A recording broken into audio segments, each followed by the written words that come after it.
Hello. Good evening. I'll give everybody just a couple seconds. I know that I don't tell you guys what time I'm going live because I have no idea. I really, truly don't, and I wish I did. My schedule is crazy. So, I never know. So, I'm just pulling up the live here. There we go. So I can see. Alright. So, our quick business chat. I'm tired, that's what's up. Alright, so our quick business chat talk for tonight is your samples. And that's nice, Rachel, because Jeremy's not even off work yet. So, is what it is. We're going to talk samples. We're going to talk about what you do with those, because making a sample to make a sample to just hand out, not really productive. Because if you think about it, so if you're in those consulting groups, a lot of times you're going to get a lot of information from a lot of different people, and sometimes people will tell you, like, make 50 samples and pass them out to everybody, which is all great and dandy, you know, if you've got your information on it and everything like that. But the biggest part of it is if you don't have a way to follow up with them, it's kind of a waste. Think about it. Flip it on the other side. You go to Ulta, or you go to a Tupperware party or something like that, and somebody sends you a sample, or you won a prize at a Facebook game. What's the odds of you remembering who gave that to you? They're pretty slim, you know, unless that person follows up with you. Hey, how did you like that sample I sent you? How, you know, do you love that free orange peeler that you won at the Tupperware party? And I only say that.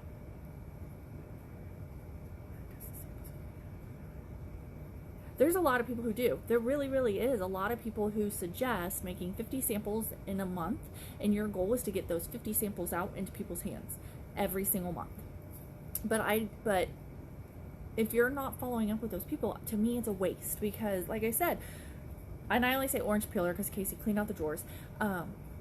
If you say you went to a Tupperware party that a friend was having, or if you were at the store, which would be really weird. Think about that too. If you're standing at the grocery store, you're standing at Walmart or Target or whatever, and somebody walks up to you and they're like, hey, here you go, here's a sample. Who are you? Handing it out to the chick at the drive-thru.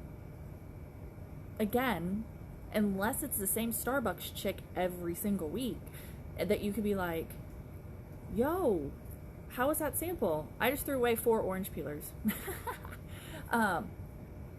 So, unless it's that same chick every week, what's the odds? You know, and we all get samples, and again, I'll use Ulta. If you've ever been to Ulta or Sephora or anything like that, you go and they put like a ton of samples in your bag. And a lot of times those samples end up in a drawer. They end up in a drawer, and then you go to clean out your bathroom and you have like 37 samples and you throw them away. So you need to really be specific with your samples. You need to be specific, and intentional is the word. You need to be very intentional. When you make a sample, don't make too many, because you don't want to be stuck with a whole bunch of them at the end of the catalog season, and that happens. So don't make too many, and you want to have a way to follow up with them.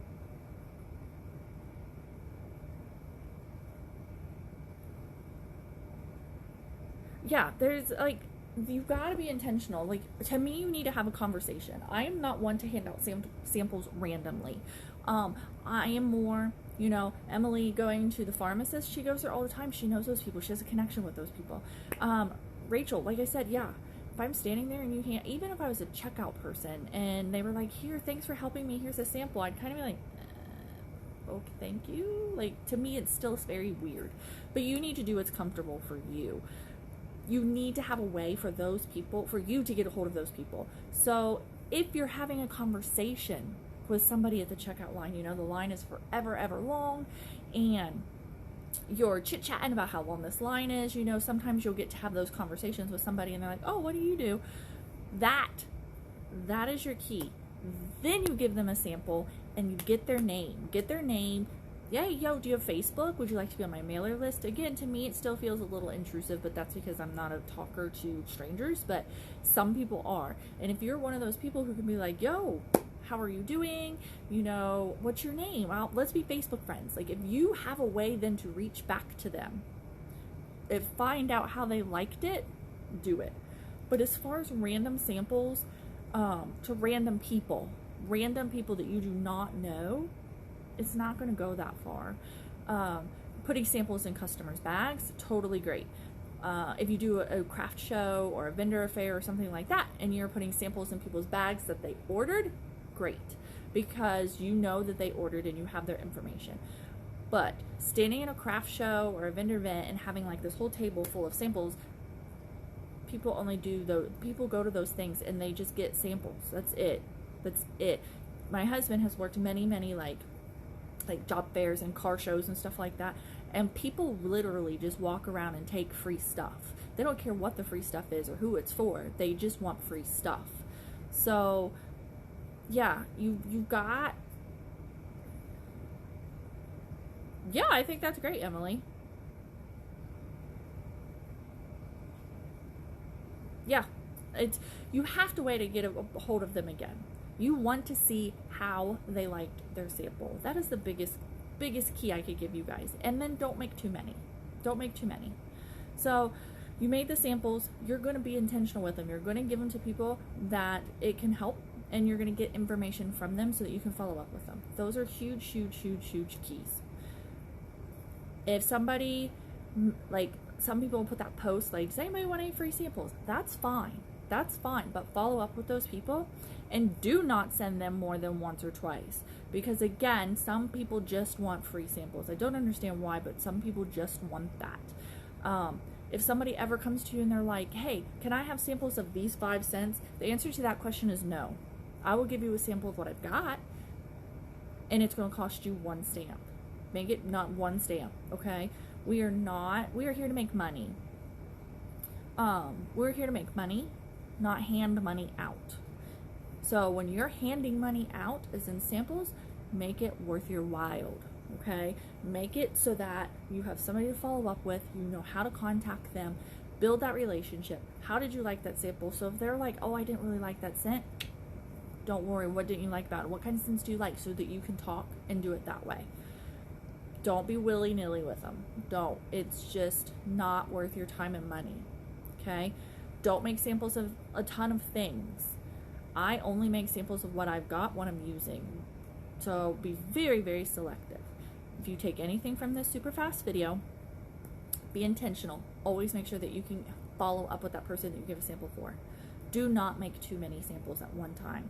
If you do, make sure it is a goal that it gets passed out to everybody, okay? And 3, what else was I going to say? Intentional. Don't make too many. And don't just give them out. That's being intentional. So 1 and 3 kind of go together. Yeah, I usually, so if you're in the samples group, there is a samples label group. If you are in that samples labels group, my rule of thumb is 1 sheet. So if you go in there and you search a label, say Luna wax. If you go in there and search Luna wax because you want the label, it's going to print a certain amount on a sheet of paper, and I think it's 10. That it prints a certain amount. That's all I make. I do not make any more than that with the label. That's it. Then when I get down to like 2 of what's left, that is when I make more. Yes, I use the samples that come from my whiff box. I use the samples that come from my advent calendar. That's my samples this month. Every single sample this month in my thank yous came from my advent calendar that I got over Christmas, because in it was a ton of body samples. So be super duper intentional with your samples. Don't make too many, and follow up with them. I understand that it is hard to follow up when you're handing out lots and lots of samples, so that's when you want to look into streamlining it. That's why I do the themed thank yous, because I know for the month of, January, my customers all got a body sample. I may not know what scents, but they all got 3 or 4 body samples if they were over $40. If they were under $40, they only got 1 body sample. And I know the scent, and it's easy peasy because I can look back and be like, when did they order? This is the sample they got. Done. So streamline it, make it easy, be intentional. Don't make too many.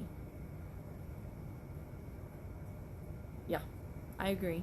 WiFbox is a huge moneymaker if you use it correctly.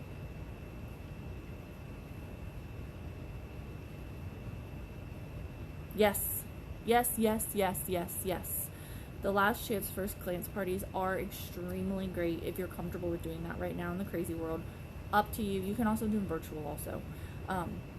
So yeah, if you have any questions about samples, give us a shout. Some of us have been at this for a really long time, so we've got tons of tips and tricks.